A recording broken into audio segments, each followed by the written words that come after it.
ما امروز میخوایم در رابطه با کلچیکوم یا گل حسرت صحبت کنیم. وجه تصویه این کلچیکوم که فارسیش گل حسرت میگن چون اکثرا پاییز گل هستن، به دنبال نور خورشید هستن، در حسرت نور خورشید هستن، به خاطر همین بهش میگن گل حسرت.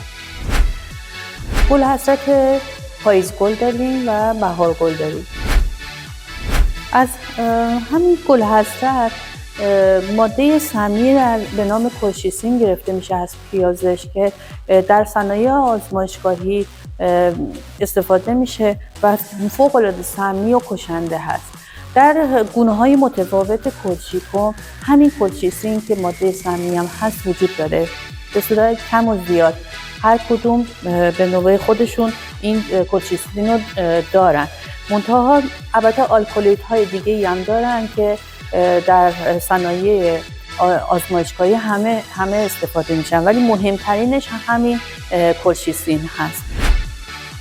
کلچیکوم کچی یا گل حسرت سفید پاییز گل هست و از اواسط شهریور تا اواسط آبان رو گل میاد. بنابر اقلیم گلدهیش از همون شهریور ماه شروع میشه تا آبان ماه و ناهمزمانی با برگدهیش داره. این زمان گلدهی در پاییز محسوب میشه، گل پاییز است و زمان برگدهیش از اواخر اسفند ماه شروع میشه تا اواخر فروردین ماه با بنابر اقلیم تغییر میکنه.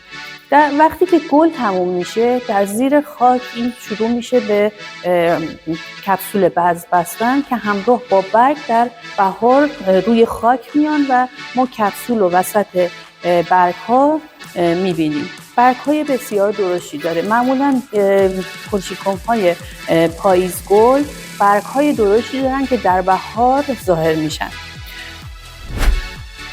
بعد کلچیکوم دیگه هم هست که اسپیسیوزوم یا گل حسرت صورتی هست که این هم پاییز گل هست، منتها زمان گلدهیش با گل حسرت سفید 1 ماه تفاوت داره.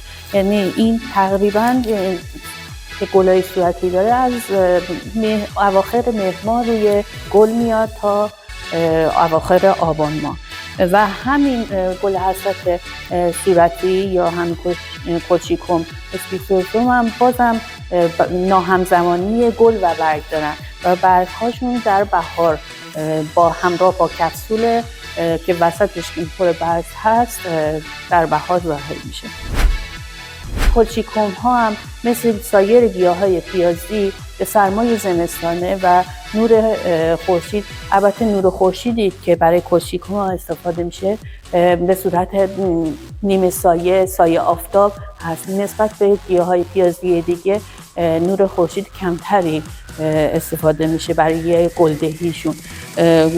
به خاطر همینه که گل حسرت رو که در حسرت اون نور خورشید هست اسمشو گذاشتن گل حسرت.